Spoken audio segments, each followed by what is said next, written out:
जी मित्रों, नमस्कार। My dear ninth वालों, क्या हाल है आपके। थ्योरम की सीरीज चल रही है भैया आपकी। और माफ करना, मैं थ्योरम कराते कराते आपकी थ्योरम 9.2 बीच में ही छोड़ आया, तो इसलिए आप 9.2 थ्योरम अपनी अभी देख लो भाई, ठीक है। क्योंकि क्या है, एनसीईआरटी के अंदर कुछ थ्योरम्स के प्रूफ करते करते क्वेश्चन मार्क कर देते हैं, फिर डायरेक्टली ऐसे कर देते हैं कि भाई पिछले वाली देख लेना। तो आपको यहाँ पिछले वाली देखने की आवश्यकता नहीं है, आप डायरेक्ट इसी थ्योरम पे आओ और डायरेक्ट इसका प्रूफ पाओ बहुत ही सस्ते भाव में। चलिए भाई, आपकी थ्योरम कह रही है, मैं आपको जरा एक बार उससे अवगत करा दूं। ये थ्योरम आपकी कहती है हमें that if the angle subtended by the कोड of a circle, if the angle subtended by the chords of a circle at the centres are equal, then the chords are equal. पता नहीं यार, मुझे ये याद आता है कि ये थ्योरम मैंने करा दी, पर अगर नहीं भी कराई तो भाई आप इस थ्योरम को इंडिविजुअल लेवल पर अभी देख लो, ध्यान से देख लेना भाई एक बार। इसका कहने का मतलब है कि ये आपका एक सर्कल है भाई, और यहां दो कोड है,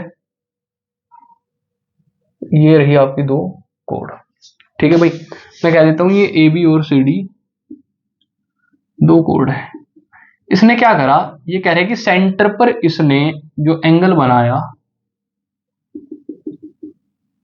इन दोनों कोड्स ने, वो एंगल्स इक्वल है। इन्हें कह रहा है भैया, ये कह रहे कि एओबी और सीओडी दोनों इक्वल है। तो ये कह रहे कि अगर ये दोनों इक्वल हैं तो आप एक काम करो, इसका क्या कर दो भाई, ये कोड्स इक्वल प्रूव कर दो। आप क्या कर दो, ये कोड्स इक्वल प्रूव कर दो। ये थ्योरम हुई है या नहीं है, मैं फिर भी आपको एक बार दोबारा करा रहा हूं, ध्यान से देखिएगा भाई। मुझे गिवन क्या है भाई इसमें,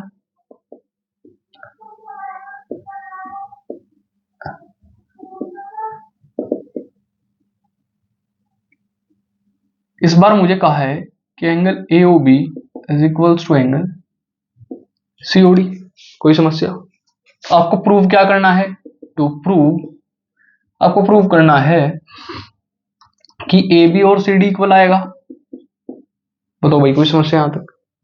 अच्छा, अगर ऐसा है तो इसका प्रूफ देखते हैं। मैं डायरेक्ट, क्या मैं डायरेक्ट दो ट्राइंगल्स में जा सकता हूं, in triangle A O B and triangle C O D. भाई अगर मैं इन दोनों ट्राइंगल के अंदर जाऊं तो क्या मेरा यहां ए ओ और बी ओ इक्वल है? सॉरी, ए ओ और सी ओ इक्वल है? आप कह दोगे सर इक्वल है रेडियाई ऑफ द सर्कल। उसी तरीके से क्या मेरा एंगल एओबी और एंगल सीओडी भी इक्वल है? आप कह दोगे सर ये तो आपको गिवन था, आपने तो गिवन से उठा के लिख दिया। और क्या इसी प्रकार से मैं कह सकता हूं कि यहां से मेरा बीओ और डीओ इक्वल है? आप कह दोगे सर ये तो एन रेडियाई है। और भाई अगर इतनी चीज हम कह सकते हैं तो मैं हेंस ट्राइंगल एओबी को कॉन्ग्रुएंट भी लिख सकता हूं ट्राइंगल सीओडी के, बिना कहे, बिना किसी से पूछे, by side angle side criteria. बताइए भाई, यहां तक कोई समस्या है किसी को? ये कन्वर्स है भाई उस वाले की जिसमें एंगल इक्वल प्रूव करने थे, इसमें एंगल इक्वल दिया हुआ है, कोड इक्वल प्रूव करनी है। फाइन। तो ये वाइस वर्सा क्यों कराई जाती है, समझो भाई। ये कह रहे कि अगर एंगल इक्वल है तो कोड इक्वल होगी, और अगर कोड इक्वल है तो एंगल इक्वल होंगे। आपको दोनों चीजें उल्टी फॉर्म में भी याद होनी चाहिए।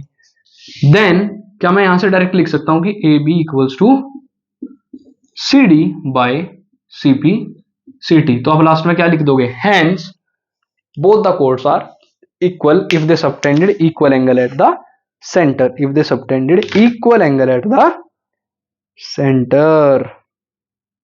मतलब भाई यहां तक किसी को कोई समस्या छोटी मोटी नहीं है?